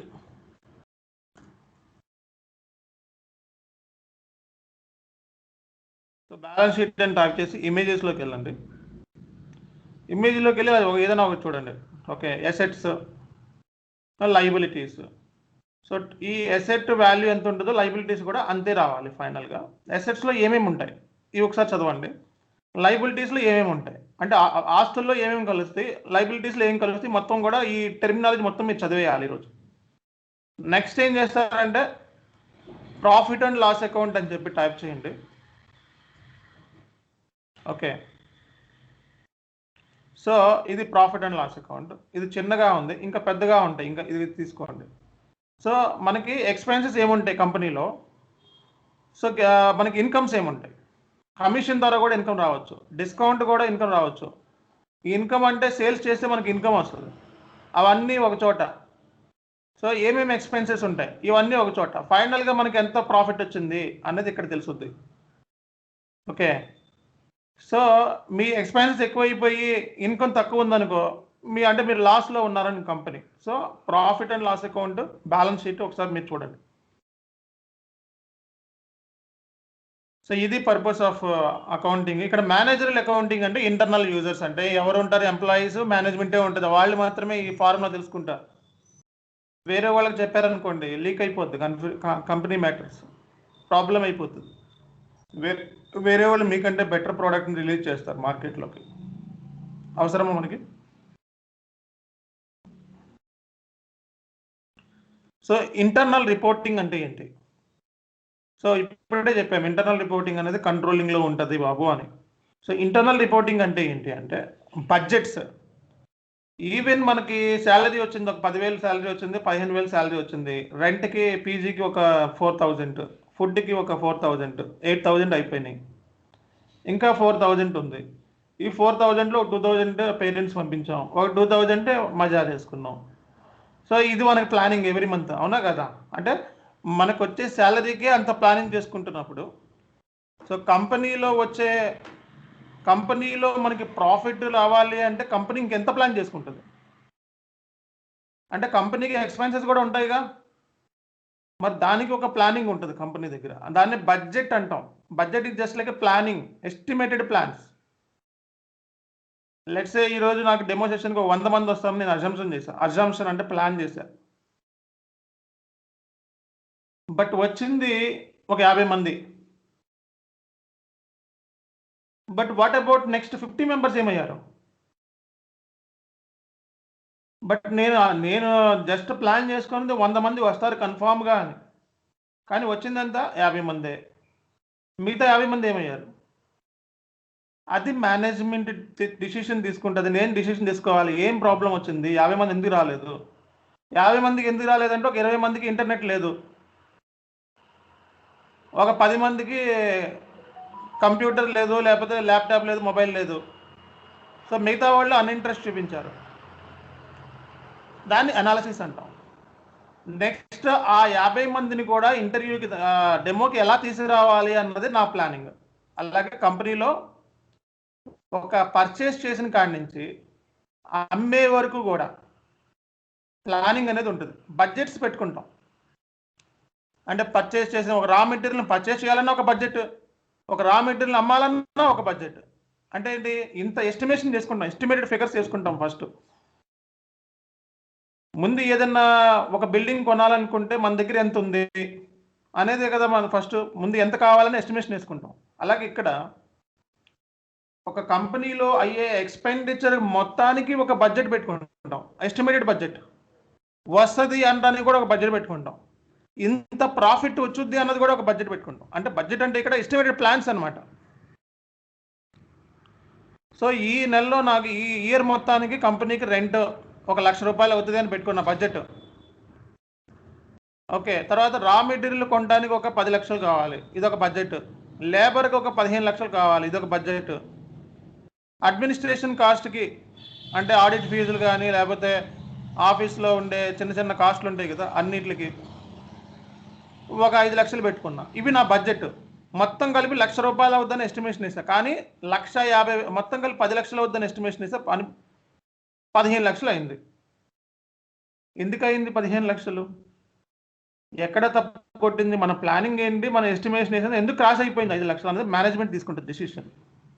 అప్పుడు ఏం చేసేది, ఉన్న కాస్ట్లు మొత్తాన్ని తగ్గించేది, లేదా ఇంకేదైనా బెటర్ ఇంప్రూవ్మెంట్ కోసం ట్రై చేస్తుంది. ఓకే.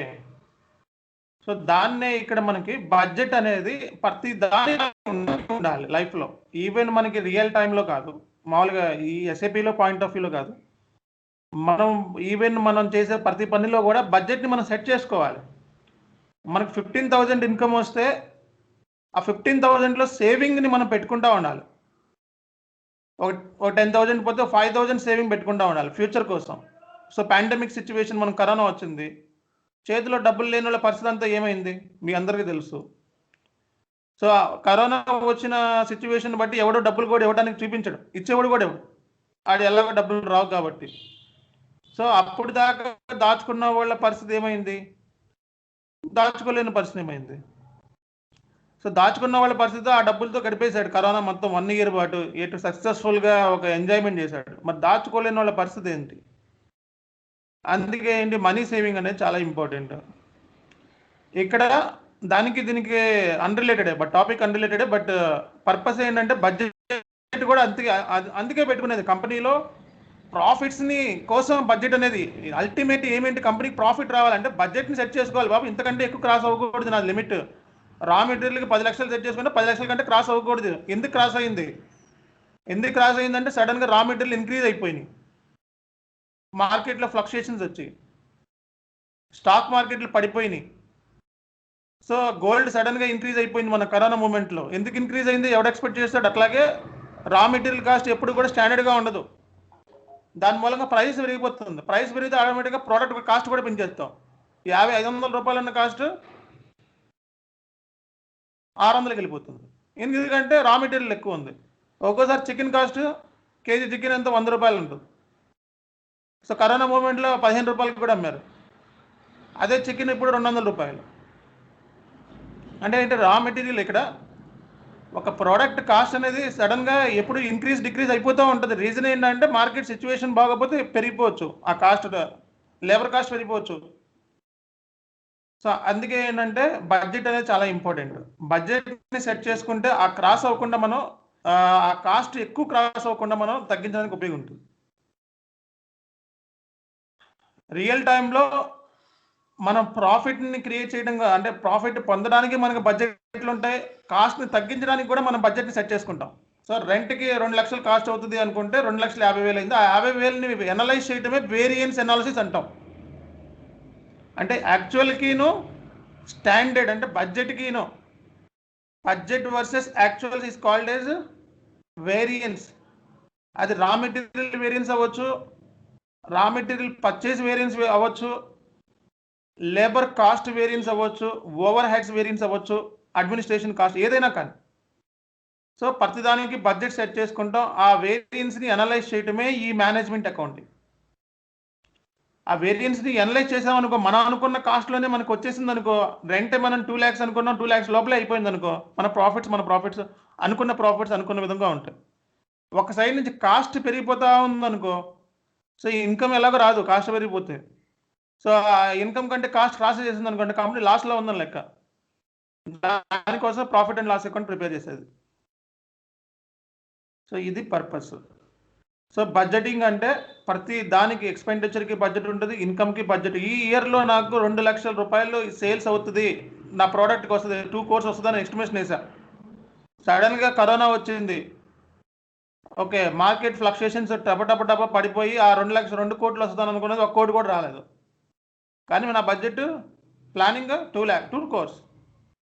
సో ఇక్కడ చేంజెస్ వచ్చినాయి, మార్కెట్ చేంజెస్. అందుకే మరి మేనేజ్మెంట్ ఏం చేయాలి ఇప్పుడు, మళ్ళీ కస్టమర్ని ఎలా రీచ్ అవ్వాలి అనేది ఆలోచిస్తుంది.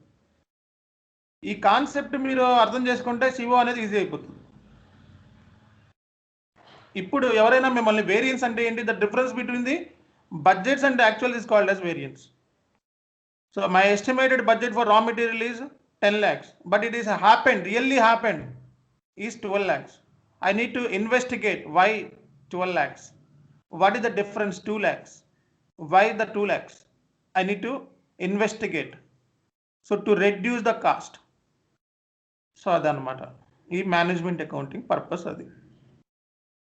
సో బడ్జెట్ రిపోర్టింగ్ అంటే అర్థమైంది, వేరియన్స్ అనాలిసిస్ అంటే అర్థమైంది. వేరియన్స్ అనాలిసిస్ రా మెటీరియల్ ఉండొచ్చు, లేబర్ ఉండొచ్చు, ఎక్స్పెన్సెస్ ఉండొచ్చు, ఇన్కమ్ కూడా ఉంటుంది. ఇప్పుడు ఎఫ్ఐలో ఏమేమి మాడ్యూల్స్ ఉన్నాయి? So these are all modules: general ledger, asset accounting, funds management, accounts receivables, payables, special purpose ledger, consolidation, trial management. ఇన్ని మాడ్యూల్స్ ఉన్నాయి ఎస్ఏపిలో, ఎఫ్ఐలో.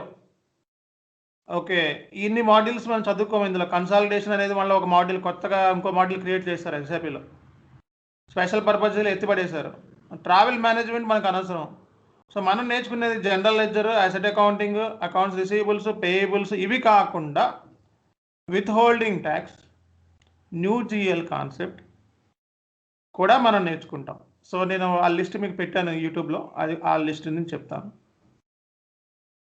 సిఓలో ఏముంటాయి మాడ్యూల్స్ అంటే, కంప్లీట్ ఎస్ఏపి సిఓ కన్సల్టెంట్ అవ్వటం వేరు, ఎఫ్ఐ కన్సల్టెంట్ అవటం వేరు. ఎఫ్ఐ సిఓ అంటే ఎఫ్ఐలో ఓవరాల్ గట్టిగా నాలెడ్జ్ ఉంటే సిఓలో మినిమం నాలెడ్జ్ ఉండాలి.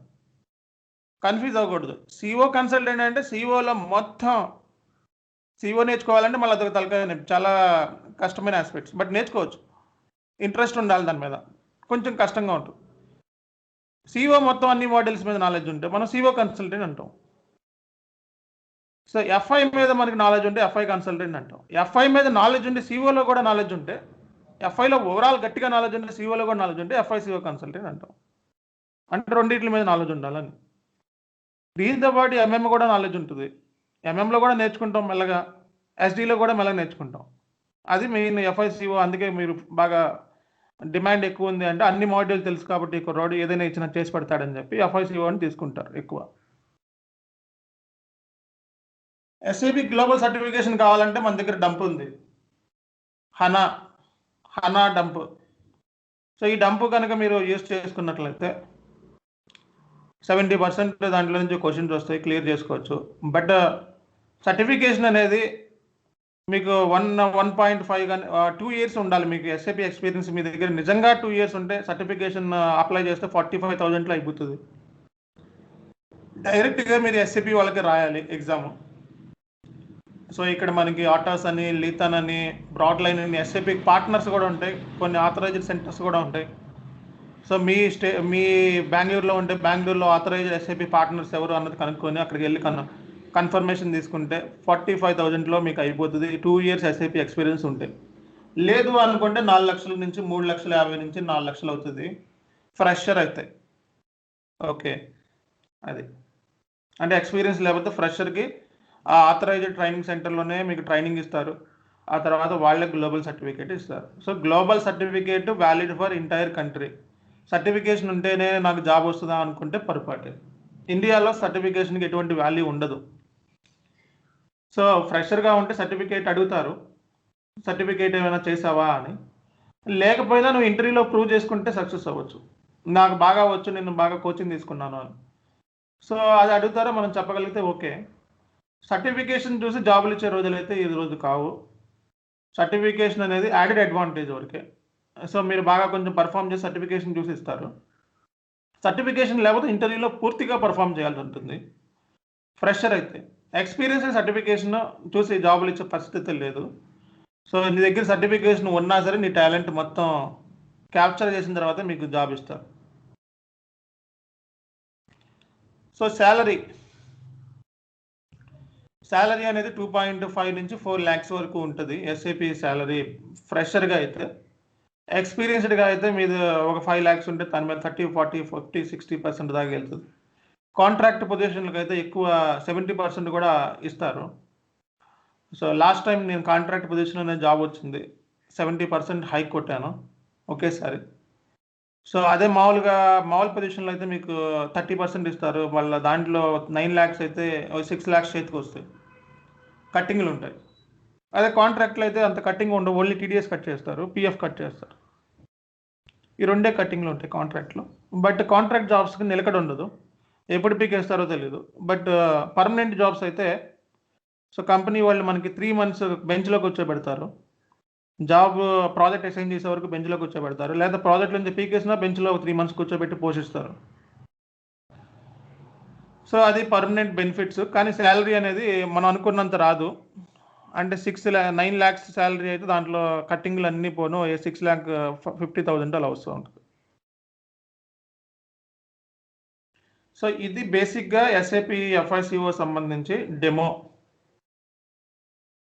ఓకే, FICO ECC డెమో ఇది. సో S4 HANA డెమో అనేది మేబీ మధ్యలో క్లాస్ మధ్యలో ఇవ్వచ్చు, లేకపోతే FI కంప్లీట్ అయిన తర్వాత మళ్ళీ S4 HANA డెమో స్టార్ట్ చేయొచ్చు. సో అది డిపెండ్స్. సో ప్రజెంట్ ECC గట్టిగా నేర్చుకున్న తర్వాత S4 HANA డెమో మళ్ళీ మీకు ఇప్పుడు దీంట్లో కలిపాను అంటే మళ్ళీ దాంట్లో కన్ఫ్యూజ్ అయిపోతారు. ECC మీద కంప్లీట్ గ్రిప్ వచ్చిన తర్వాత మళ్ళీ S4 HANAకి వెళ్దాము. అంటే ఒక APAR వరకు అయిపోయిన తర్వాత అప్పుడు నేను మళ్ళీ S4 HANAకి వెళ్తే మాకు అది ఈజీ అయిపోతుంది మీకు. ఇప్పుడే S4 HANA స్టార్ట్ చేశాను అనుకో, సో ఇది చదవాలా అది చదవాలా అనే ఒక మైండ్లో మీకు రకరకాలుగా ఉంటుంది. నేను చెప్పేది మాత్రం S4 HANAలోనే చెప్తాను. మీరు చేసేది ECCలోనే చేయాలి. తర్వాత మళ్ళీ మీరు ఒకసారి అన్ని కాన్ఫిడెంట్ వచ్చిన తర్వాత మళ్ళీ S4 HANA వర్షన్ తీసుకొని మళ్ళీ మీరు మనం చెప్పిన వీడియోలు ఉంటాయి కదా, ఆ వీడియోలు చూసి మళ్ళీ హనాలో ప్రాక్టీస్ చేసుకోవచ్చు. ఏమి ఉండదు, సింపుల్గా ఉంటుంది. ఇది బేసిక్ క్లాస్. ఓకే, సో ఇది పర్టికులర్ డెమో. ఇప్పుడు అడగండి డౌట్స్ ఏమైనా ఉంటాయి.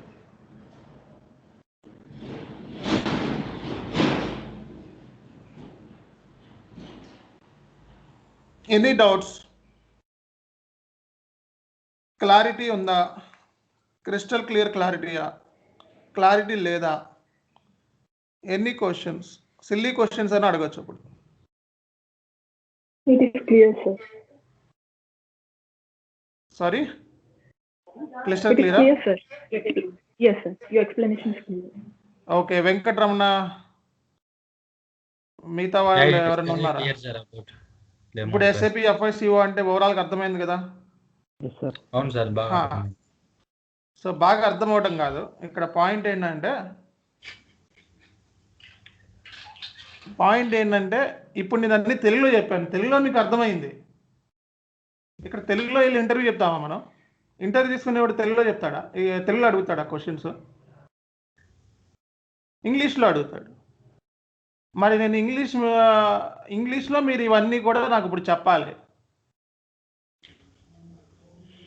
తెలుగులో నుంచి ఇంగ్లీష్ కన్వర్ట్ చేసి చెప్పాలి. ఎవరు చెప్తారు? ఐ విల్ స్టార్ట్ విత్ సముఖ్యనా? సంయుక్త. Samyukta, sir. యా, మీరు చెప్పండి.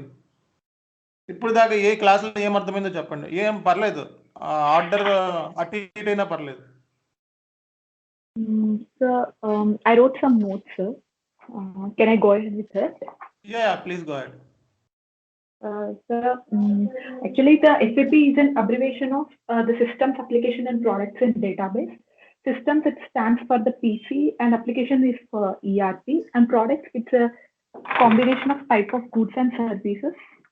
And it got started in 1972 by 5 IBM employees with one server with one customer.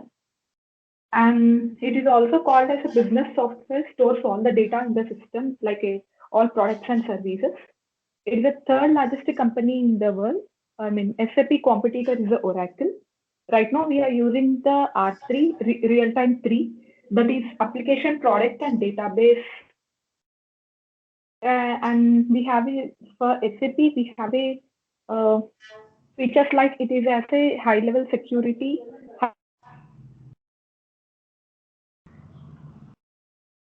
Yeah, your voice is not audible right now. Hello, are you there? And we have it. Hello. Yeah, you can Hello? continue. Yeah, you can continue. Hello. Yeah, we can hear you. Can continue. Hello. Yeah, Samyukta, you can continue. Hello. We can hear you. You Hello, can sir. Am I continue. audible? Yeah, you are audible. Please continue. Hello. Hello. Hello. Yeah.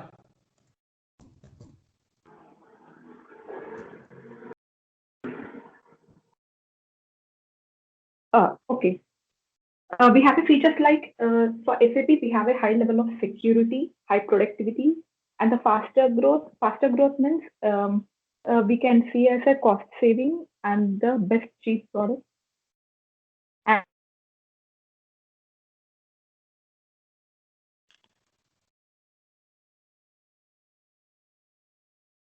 maybe her network is not so good. So can anyone tell about the complete demo? ఎవరు చెప్తారు? హేరేంద్ర? Yeah, yes, sir. Yeah, say something, man. So what do you understand this demo? Regarding asset demo. Can you speak a little bit more? Pardon? Sorry. Yeah, yeah. కొంచెం గట్టిగా మాట్లాడండి. So it's audible now? Yeah, it's fine. Yeah.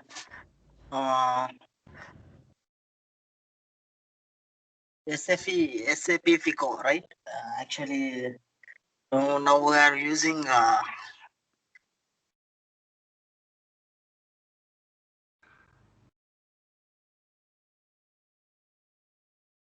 no, why we are using SAP FICO means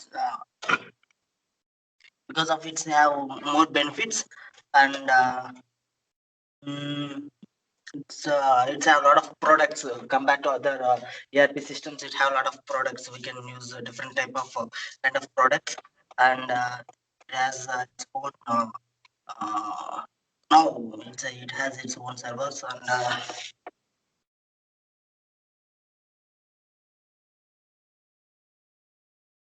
mainly the integrity actually. So we can merge the different kind of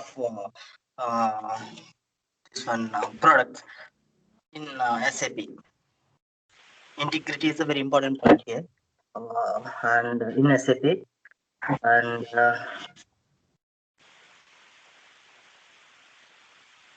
Sorry, there was a Wi-Fi issue.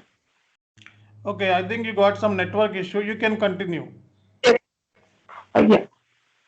For SAP, we have several products like SAP S/4HANA, SAP CRM, SAP ERP, PLM, SCM, SRM, and I also wrote that asset accounting is only deals with a fixed account.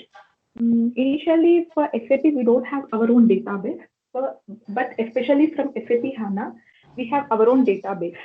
We are maintaining our own database. Initially, we are dependent from the Oracle, but now we have our own database from HANA. And FI, it stands for external reporting, like the preparation of the balance sheet and the PLN coding. It entirely depends for the external reporting to the outsiders, especially for the investors and the outside customers. And CO, it is for internal reporting, kind of say like maintaining the cost accounting, cost reduction, checking the, maintaining the direct and the indirect cost. In accounts, we have two types of accounting, that is financial and managerial accounting. Financial accounting is only totally depends upon the external users for accounting information. Like previously we said, it is for investors, creditors, customers, and the taxing authorities. For managerial, it is totally relates to the internal users, like within the company, for maintaining the reports and managing how efficiently they are managing the cost of a company and how they are allocating the cost. Internal reporting is totally depends upon the budgeting, like it's an assumption of the planning. For example, the budget reporting, monthly management reporting, weekly summary reporting, these all are comes under the internal reporting. The best variances, the differences between the budget and the actual is called as a variance. For example, if we thought as a budget for 2 lakhs, but actual the cost goes to the 1,03,000. So the variance is 50. So it comes under the profit. For example, if it is a 2 lakhs and the actual cost is 2,20,000, then the variance is minus 20. Then it incurs as a loss. So this is what I wrote, sir. Okay, great explanation. Is really fantastic. See guys, she explained very nice, right? So all of the people make notes first and explain like that. So if you explain like that in the first interview, will be succeed. First ఇంటర్వ్యూలోనే success అయిపోవచ్చు. మీరు ఆ వేలో explanation నాకు కావాలి అందరి దగ్గర నుంచి కూడా. సో ప్రాబ్లం ఏంటంటే తెలుగు నుంచి ఇంగ్లీష్ కన్వర్ట్ చేయటము. సో తెలుగులో మీకు ఏంటంటే ఈ కాన్సెప్ట్ని తెలుగులో చెప్పడానికి ఏంటంటే ఇది ఇంగ్లీష్లో చెప్తే మొత్తం గాలికి ఎగిరిపోతుంది. సో ఆల్మోస్ట్ ఒక నిమిషం, ఆల్మోస్ట్ ఈ టెర్మినాలజీ అనేది కొంచెం ఫస్ట్లో ఇబ్బందిగా ఉంటుంది, కష్టంగా ఉంటుంది. ఫ్రెషర్గా మీరు మరి ఈ టెర్మినాలజీని ఒక రోజుకి 2 నుంచి 3 అవర్స్ కనుక క్లాస్లో కనుక మీరు క్లాస్ సంబంధించిన ఏమైతే ఈరోజు డిస్కస్ చేసామో, సో 3 అవర్స్ రోజు కూడా ప్రాక్టీస్ చేసిన, లేకపోతే దాని గురించి చదువుకున్నా, దాని గురించి రీసెర్చ్ చేసిన, సో అంటే 40 డేస్లో మనకి కోర్స్ కంప్లీట్ అయిపోతుంది. 40 డేస్లో మీరు ఎక్స్పెక్ట్ అయిపోవచ్చు. ఆ వేలో అంటే interview point of view expect చేయగలను మిమ్మల్ని. ఓకే, సో ఇప్పుడు చూడండి, నేను అమ్మాయి అడిగినప్పుడు ఎస్ఐపి గురించి మీకు ఏమన్నా తెలుసా అని అడిగితే నాకేం తెలియదు, ఫస్ట్ టైం నేను. బట్ ఆఫ్టర్ 1 అవర్ సెషన్ తర్వాత మొత్తం ఫస్ట్ కాడి నుంచి తను పాయింట్స్ నోట్ చేసుకుంది. అదే పాయింట్స్ని మళ్ళీ ఇక్కడ ఎక్స్ప్లెనేషన్ ఇచ్చింది. సో అంటే క్లాస్లోనే సగం నేర్చేసుకుంది, అంటే 75% నేర్చేసుకుంది. ఇంకా 25% ఏదన్నా డ్రాఫ్ట్ ఇప్పుడు డాక్యుమెంట్ పంపించాను, ఆ డాక్యుమెంట్ చూస్తే తనేం చేస్తుంది, ఆ డాక్యుమెంట్ చూసింది కాకుండా మళ్ళీ నెట్లో ఎదుక్కుంటుంది ఇంకేమైనా పాయింట్స్ మిస్ అయినాయేమో అని. నాకు ఆ వేలో కావాలి, ఆ వేలో ప్రిపరేషన్ కావాలి. అంటే నేను 50% చెప్తే 100% మీ సైడ్ నుంచి, ఇంకో 50% మీ సైడ్ నుంచి అడిషనల్ రీసెర్చ్ కావాలి.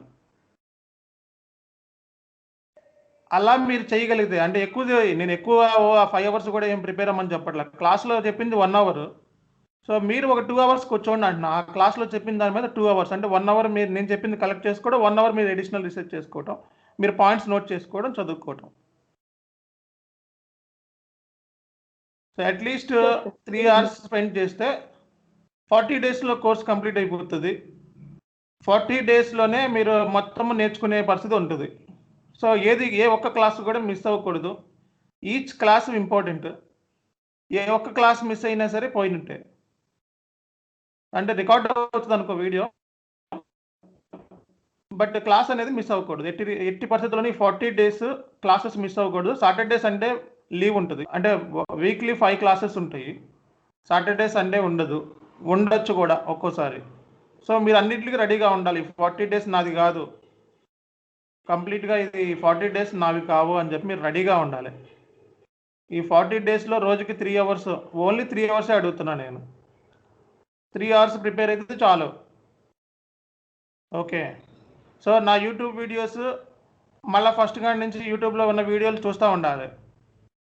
దాని మూలంగా ఏంటంటే మీకు రిఫ్రెష్మెంట్, సో మెల్లగా అర్థమవుతుంది. అంటే క్లాస్లో ఇంకా పట్టుకుంటారు, క్యాచప్ చేయగలుగుతారు. ఇంకా రానున్న రోజుల్లో ఎలా ఉంటుంది అంటే, ఒకసారి మనం సిస్టమ్ మీదకి వెళ్ళిపోయాము అనుకున్నాం అనుకోండి, ఇక మీకు ఆ టెర్మినాలజీ ఇబ్బంది అయిపోతుంది. అందుకే ముందుగానే అడ్వాన్స్గా మీరు నా యూట్యూబ్ వీడియోలు చూసారు అనుకోండి, ఆ టెర్మినాలజీ పట్టుకుంటే చాలు నాకు. సో అది మీరే చెప్తున్నారు సంయుక్త.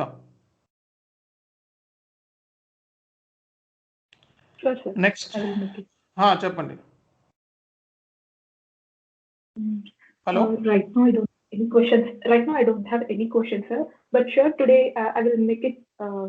I will do some homework. Tomorrow I will get some questions. Okay. Thank you. So ఇంకెవరు చెప్తారు దీని గురించి? ఇంకెవరు చెప్తారు? Venkataramana. Sir, I will explain, sir. Okay, please go ahead. SAP stands for System Applications and Products in Data Processing. Okay. So it is an ERP package. So ERP stands for Enterprise Research Planning.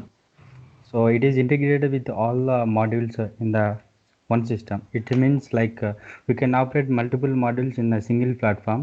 So it is called ERP. So Okay. that many customers are adapted to this SAP software. Okay. And then coming to the sub-modules, here is the FICO.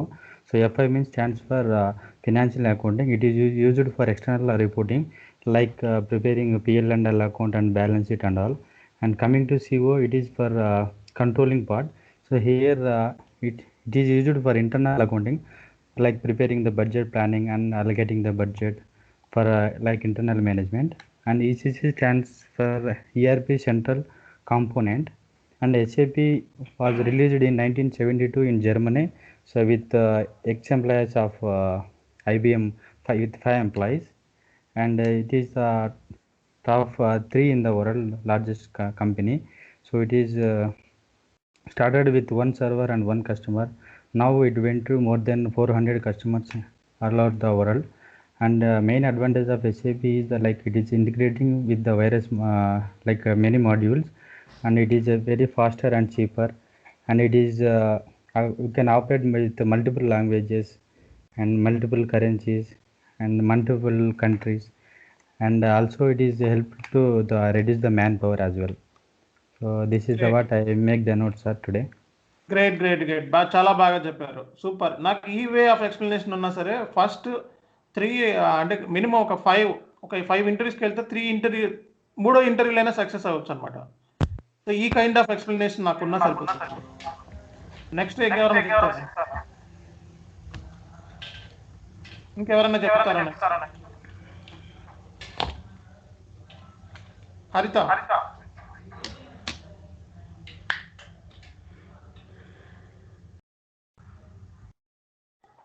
Vamsi, anyone?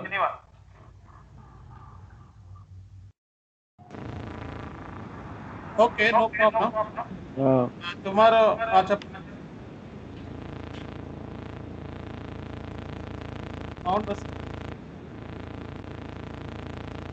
Okay, రేపు చూద్దాము. So document share చేస్తాను, మీరు ఈ డాక్యుమెంట్ని చూడండి, view చేయండి. So we will see tomorrow. Okay, thank you. Okay, thank you all.